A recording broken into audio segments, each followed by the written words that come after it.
course syempre pag magra-rides ka kailangan mabango ka. Papabango tayo guys.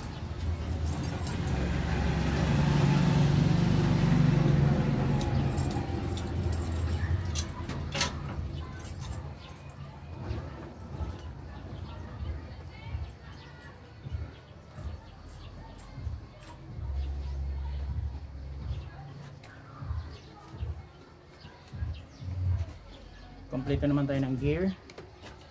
Meron tayong susi.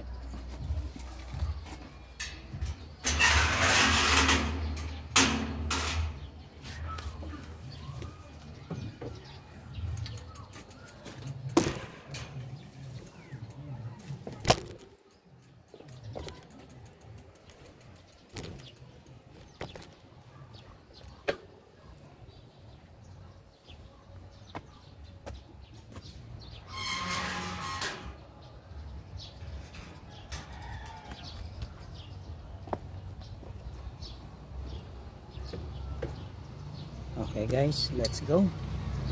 Pero syempre mag-pray muna tayo.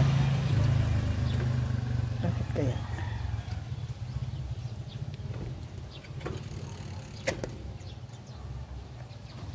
So syempre guys, mag-pray muna tayo. Lord, ingatan po niyo ako sa rides ko at sa mga daanan. In Jesus' name, amen. Let's go.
Ginagawa yung kalsada rito.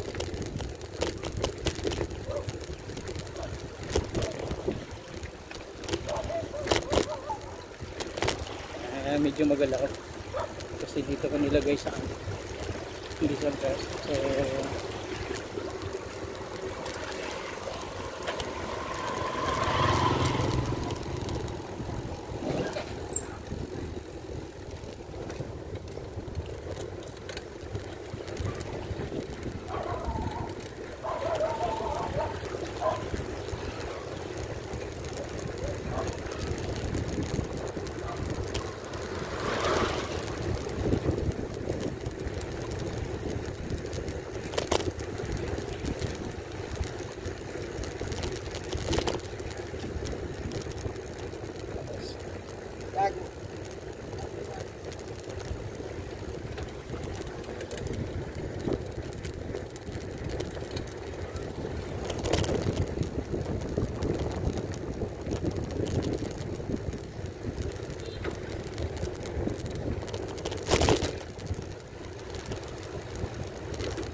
Dito tayo sa bicycle lane.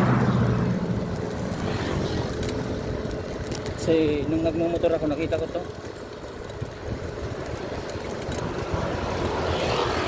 Na mas pinaganda nila. Kitang-kita na oh.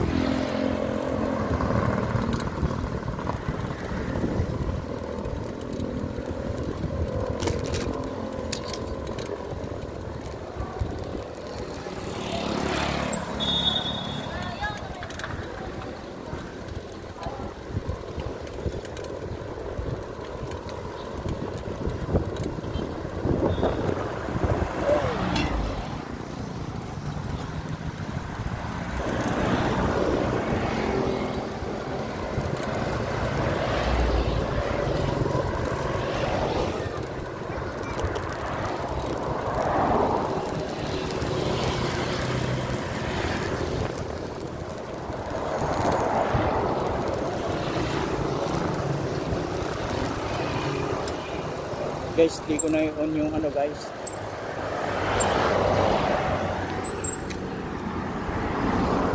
yung timer ko.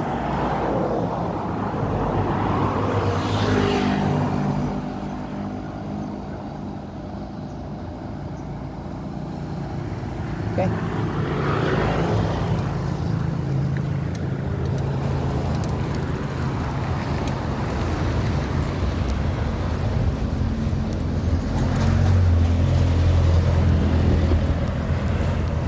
Minta ako mga karabas kasi inon ko muna yung timer ko para ano ko yung kilometer yung tatakbuhin natin.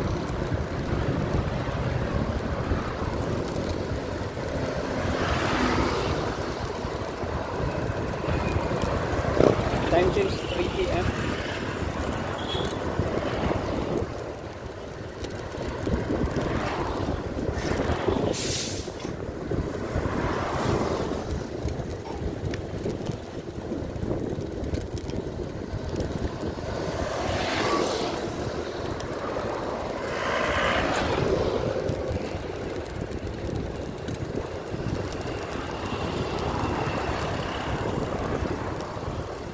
So yan ang kagandahan na mayroong panglakas.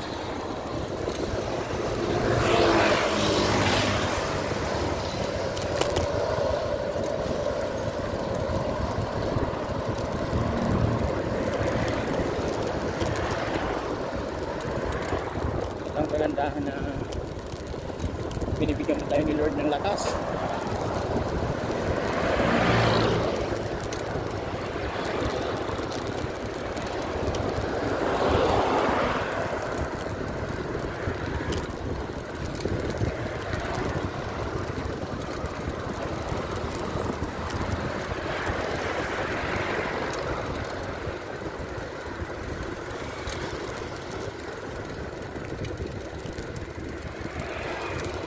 Kaya habang binibigyan tayo ni Lord ng lakas, enjoy din natin. Enjoy natin yung panahon. Enjoy natin yung kapaligiran. Enjoy natin yung buhay.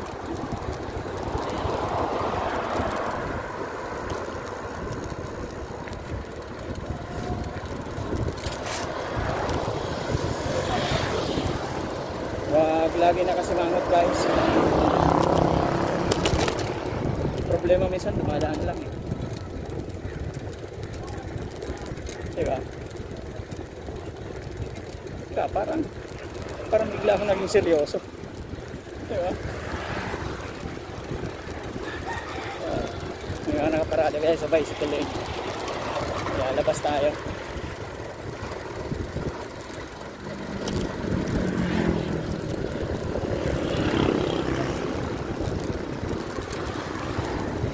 Hindi na rin ng face mask para makalanghap tayo ng hangin dun sa pupuntahan natin.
sentro na yun ng ano, ng syudad. So, dito tayo para mas maganda. Pagbuelo tayo ng pagbuelo natin.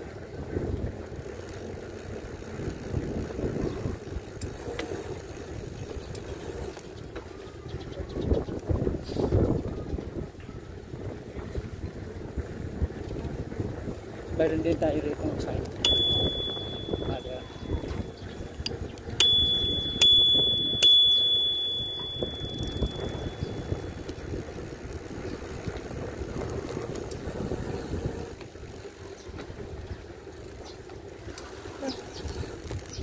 Ginagawa ko lang.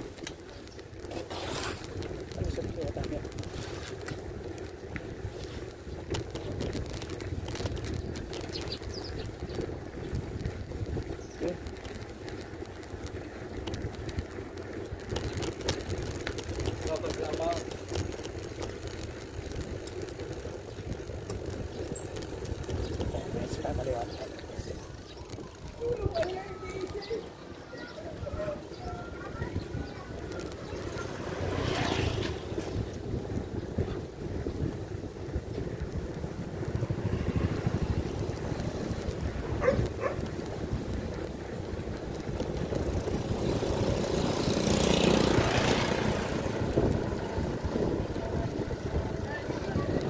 Ito yung way niya lagi kong dinadaanan kasi maganda. Walang gaanong traffic.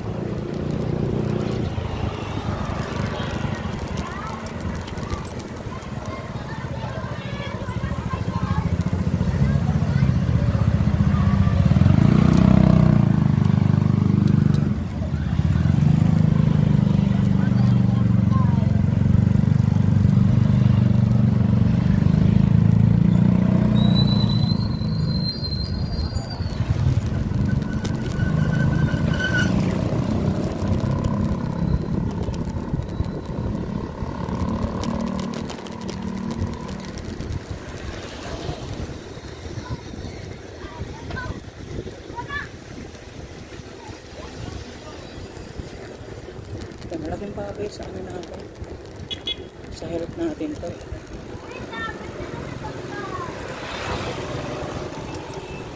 Dito ko pa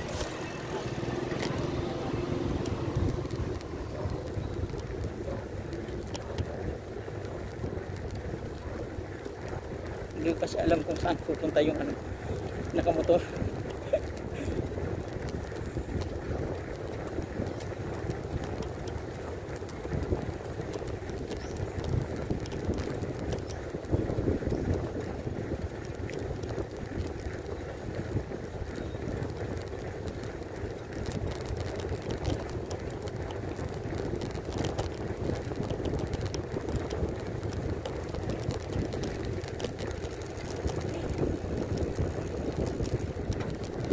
Pero hindi lang nakagarahe yung bike ko.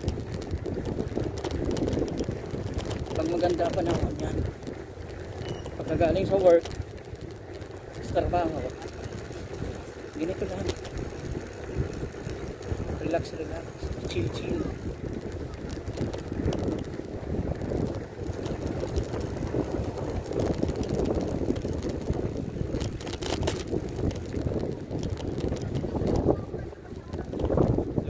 Guys, the sea. Look at this. Wow, high tide. Look at this, guys. Diba? Diba ang ganda? Diba ang ganda, guys? See? Dito ka lalanghap ng hangin. Napakaganda.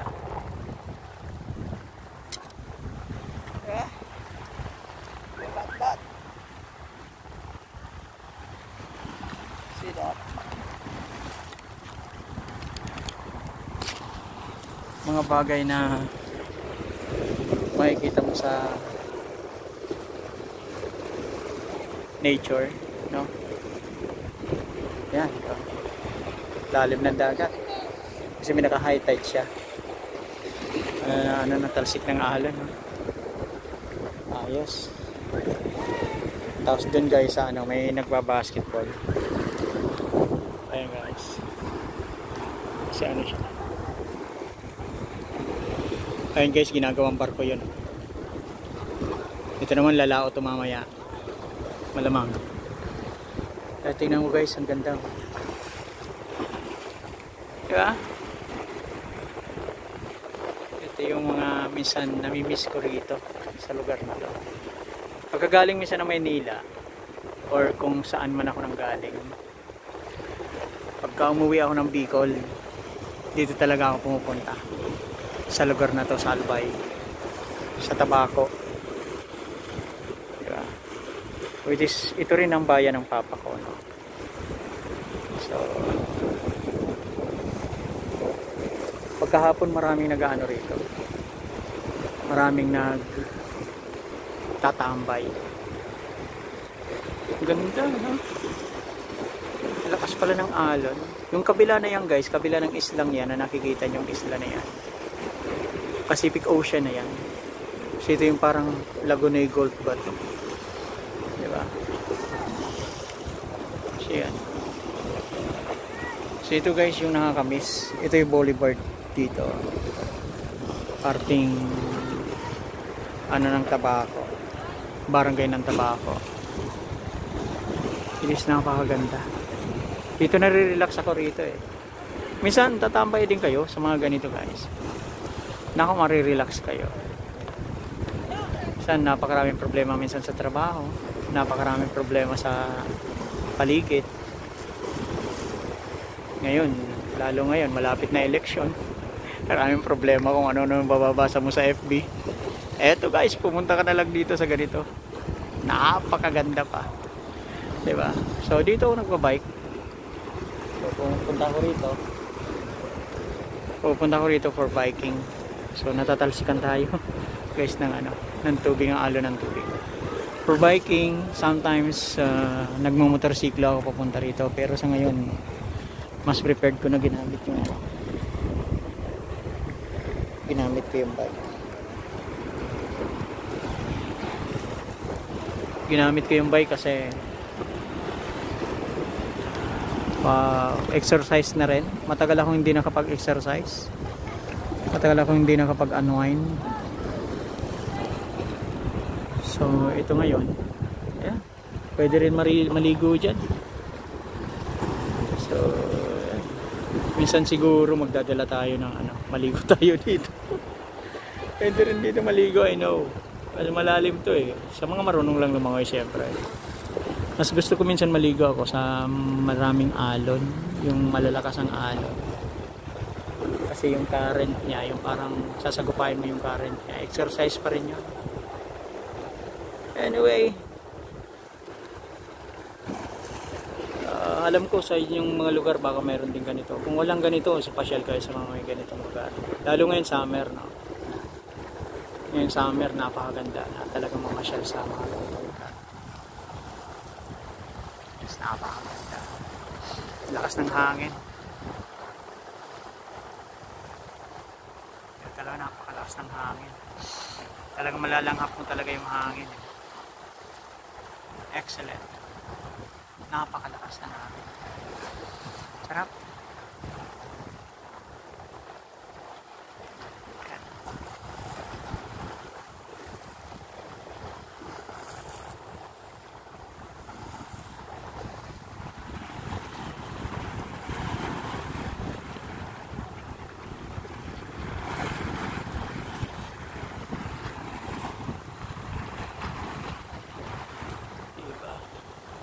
Sa likod ko, nandun yung sunset.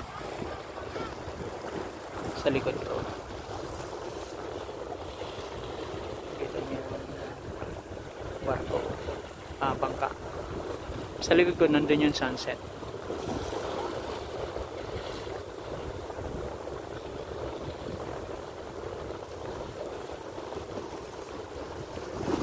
Wala lang akong drone. Siguro kung may drone ako, napakaganda. Kaya lang napakalakas ng hangin dito. Hindi natin alam kung kakayanin din ng drone. Kung ganitong klaseng hangin. Yan guys, so maliban sa motorsiklo, babike din tayo. So ito yung ating ito yung aking sinadya rito. Na dito uupo, dito mag-unwind, tapos mamaya magme-merienda, di ba?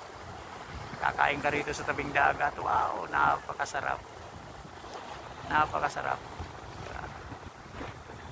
Kahit solo rides lang ako minsan.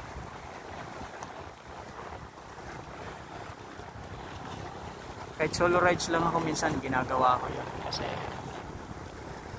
parang relaxing na rin, makakapag-isip-isip ka ng mga bagay. Then pagkatapos ito, siyempre kinabukasan, trabaho na naman.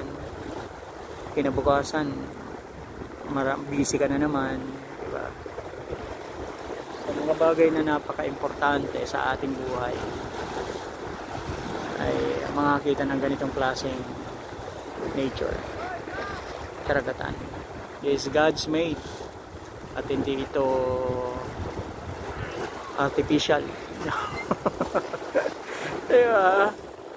Minsan yung AI nakakaano yung AI minsan, diba? Artificially made na yung mga sa AI, pero minsan napakasarap pa rin na i-enjoy yung mga ganitong klaseng scenery, At one day, sabi ko nga, one day gusto kong magbike dun sa bundok na yon. Yan, sa bundok na yan, at itatawid ko siguro tong bike para makapagbike ako sa bundok na yan. Maghapon, siguro maaga lang ako aalis dito.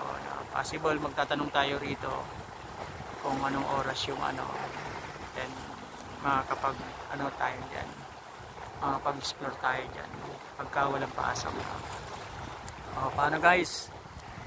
So hanggang dito na lang muna. So at medyo mag-enjoy lang muna tayo rito. So yun. So at least pinakita ko sa inyo yung isang lugar na aking tinatambayan, isang lugar na aking gustong gusto sa tabing dagat. Lagi ba? Kaya gustong gusto ko nga mag-ride sa mga boulevard, sa mga ride sa tabing dagat. Kasi yung simoy ng hangin napakaganda, napakalinis ng dagat. Sarap ng simoy ng hangin. So nakakadagdag siya ng strength sa atin. Kasi ini-enjoy mo kung ano yung ginawa ng Diyos, no? It is, He made all these things to every one of us. Ginawa niya lahat ng ito para sa atin. Then enjoy natin. Bakit hindi? Diba? Diba? Enjoy natin yon. Ba't natin hindi enjoy, diba? Sino mag-i-enjoy niyan, diba? Wala mo i-enjoy niyan. Kundi tayo, ginawa to para sa atin. Enjoy natin. Diba? Yung lakas natin, enjoy natin. Habang mayroon pa tayong lakas, do it, enjoy it. At syempre, diba, pag binigyan ka ng mga ganitong klaseng bagay, diba? Tapos hindi mo in-enjoy, nakaka-insulto kaya sa nagbigay, diba? Din binigyan tayo ng lakas, binigyan tayo ng mga ganitong klaseng kagagandang scenery, enjoy natin. Diba? Pati yung buhay natin, enjoy natin. Diba? In a good way, of course. In a good way. Okay. Sige. God bless you, mga rabasero din, mga ka-rides, mga ka-rabas. God bless you all. This is Rabaserong Rider signing off.